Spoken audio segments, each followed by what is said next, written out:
Durante i controlli della polizia nella zona della stazione ferroviaria, 3 giovani pusher sono stati fermati. 2 minorenni magrebini sorpresi con oltre 10 dosi di eroina e bilancini di precisione sono stati affidati ad una comunità.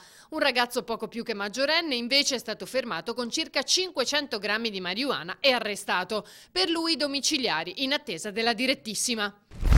Venezia. Nonostante la Corte di Cassazione abbia dichiarato una volta per tutte che occupare a scuola sia reato, gli studenti dell'Istituto Fermi sono passati all'azione perché non accettano il cambio di sede in Palazzo Collalto e soprattutto puntano il dito contro il fatto di non aver avuto voce in capitolo.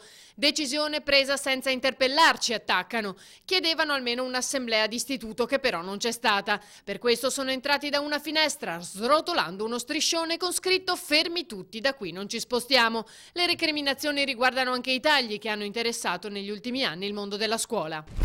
Mestre. I passanti hanno segnalato l'odore acre e il fumo denso poco dopo le 8, preoccupati che si stesse sviluppando un rogo al Parco San Giuliano. Sul posto i vigili del fuoco che hanno scoperto che erano stati dati alle fiamme dei mucchi di plastica, materiale che originariamente costituiva la copertura di alcuni cavi in rame. Per le verifiche del caso sono stati fatti intervenire anche i tecnici dell'ARPAV e una pattuglia della polizia locale.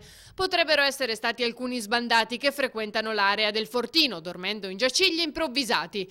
Il sospetto è che stessero cercando di ricavare il prezioso metallo da cavi di rame sottratti nel corso di qualche furto, dopodiché probabilmente la cosa gli è sfuggita di mano.